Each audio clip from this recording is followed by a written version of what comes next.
दोस्तों, मोती तो आप सभी को अच्छा लगता होगा और आप ये भी जानते होंगे कि मोती समुद्र में रह रहे सीपियों से निकलता है।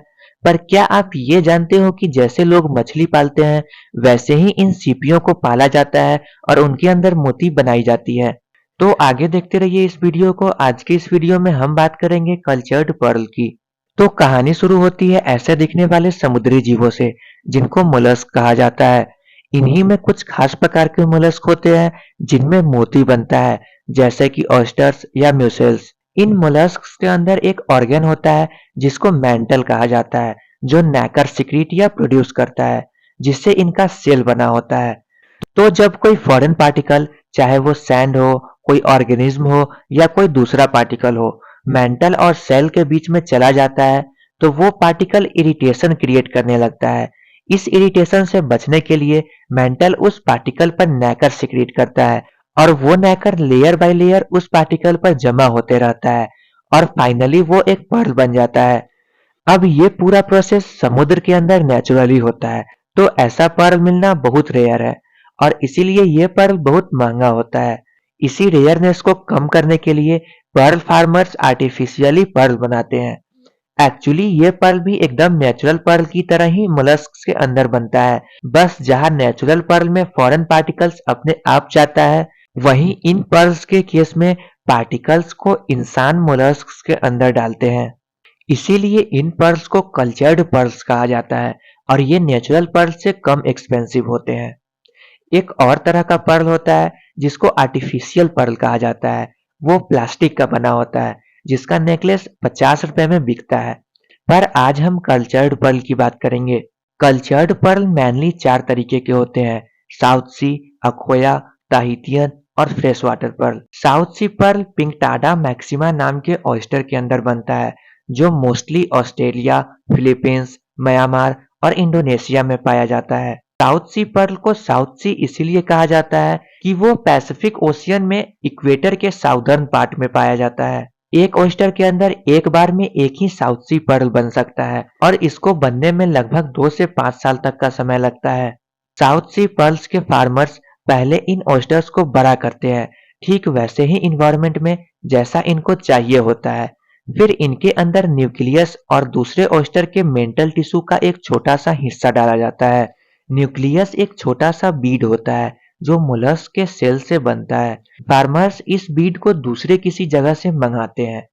न्यूक्लियस डालने के बाद इन ऑयस्टर्स को पानी में डाल दिया जाता है और समय समय पर इनकी सफाई की जाती है।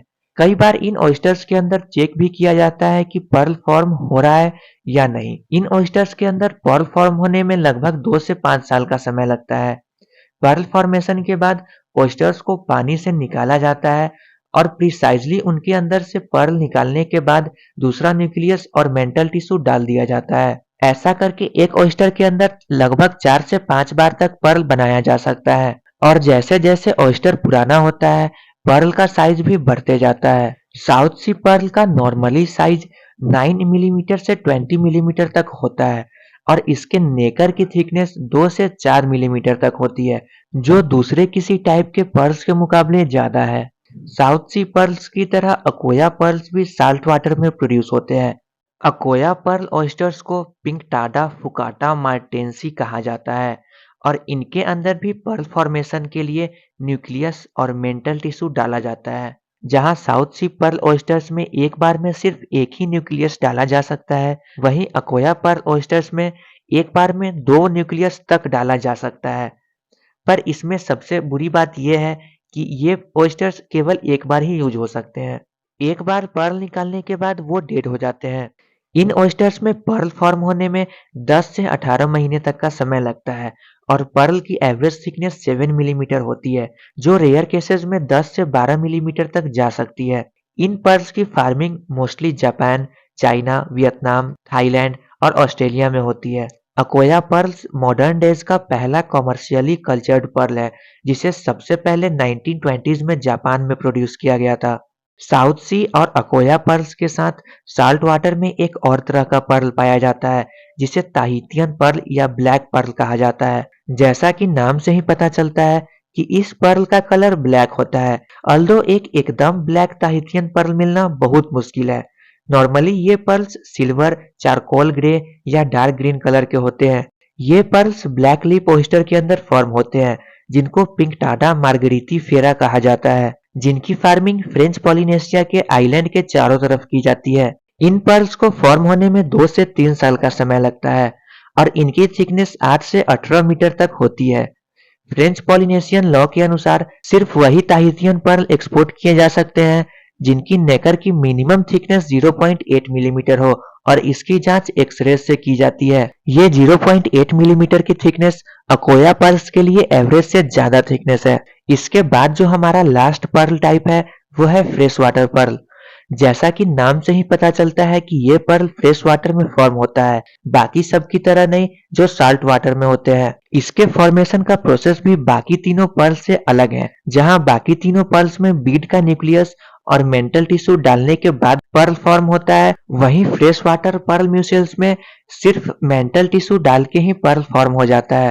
इन पर्ल्स की फार्मिंग मोस्टली चाइना, जापान और यूएस में होती है। अलग अलग जगहों पर अलग अलग टाइप्स के म्यूसेल्स का इस्तेमाल किया जाता है। एक म्यूसेल के अंदर एक बार में 50 पर्ल्स तक फॉर्म हो सकते हैं, 25-25 दोनों तरफ, पर क्वालिटी को ध्यान में रखते हुए 24 से 32 मेंटल टिश्यूज ही डाले जाते हैं।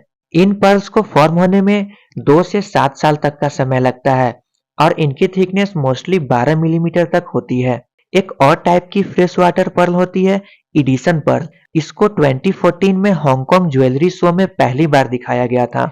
एडिसन पर्ल की खासियत है कि ये फ्रेश वाटर और साल्ट वाटर दोनों पर्ल का मिक्सचर है।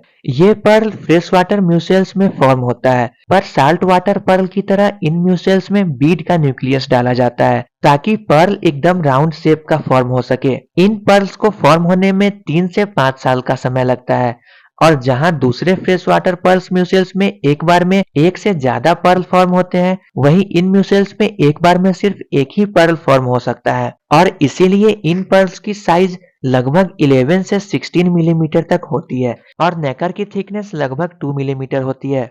अल्दो ये एक एक्सपेरिमेंटल पर्ल है जो अभी सिर्फ चाइना तक ही सीमित है और इसके बारे में कोई ज्यादा इंफॉर्मेशन भी अवेलेबल नहीं है। अब ऐसा नहीं है कि पर्ल फार्मिंग सिर्फ उन्हीं जगहों पर होती है जिसका कि मैंने आपको नाम बताया है। पूरे दुनिया भर में पर्ल फार्मिंग की जाती है, पर ये जगह ज्यादा फेमस है। लाइक इंडिया में भी पर्ल फार्मिंग होती है। कुछ फार्मर्स अपने घर में या घर के पीछे ही पर्ल फार्म बना लेते हैं जहां पर वो म्यूसेल्स पालते हैं, पर वो जो पर्ल प्रोड्यूस करते हैं वो उस क्वालिटी की नहीं होती है या उतनी ज्यादा डिमांडिंग नहीं है जितना कि इन जगहों की पर्ल्स है। कुछ फार्मर्स डिजाइनर पर्ल्स बनाने के लिए अलग अलग शेप के न्यूक्लियस का इस्तेमाल करते हैं ताकि वो पर्ल भी उसी शेप का फॉर्म हो। अल्दो किसी भी पर्ल का प्राइस बहुत सारे चीजों पर डिपेंड करता है, जैसे कि साइज, शेप, कलर, लस्टर और टेक्सचर। ज्यादा बड़ा और ज्यादा गोल पर्ल ज्यादा महंगा होता है क्योंकि जो पर्ल फॉर्म होते हैं वो अलग अलग शेप और साइज के होते हैं और एकदम राउंड शेप का पर्ल और बड़ा साइज का पर्ल फॉर्म होना बहुत रेयर है, यानी कि वो बहुत मुश्किल से फॉर्म होता है। इसीलिए उनकी डिमांड भी ज्यादा होती है, वो देखने में भी अच्छे लगते हैं और उनकी प्राइस भी ज्यादा होती है। आज मार्केट में जितने भी पर्ल्स अवेलेबल हैं उनमें से 95% से ज्यादा कल्चर्ड पर्ल्स ही हैं, क्योंकि नेचुरल पर्ल मिलना बहुत रेयर है और इसीलिए वो बहुत ज्यादा एक्सपेंसिव भी हो जाते हैं। तो मैं उम्मीद करता हूँ कि आप जान गए होंगे कि पर्ल कैसे फॉर्म होता है और कल्चर्ड पर्ल क्या होता है। तो बस आज का ये वीडियो यहीं पर खत्म होता है। अगर आपको ये वीडियो पसंद आया हो तो लाइक और शेयर जरूर कीजिए और चैनल को सब्सक्राइब कीजिए ऐसे ही नॉलेजफुल वीडियोस हिंदी में देखने के लिए। और नीचे कमेंट्स में लिखकर जरूर बताइए कि आपको ये वीडियो कैसा लगा।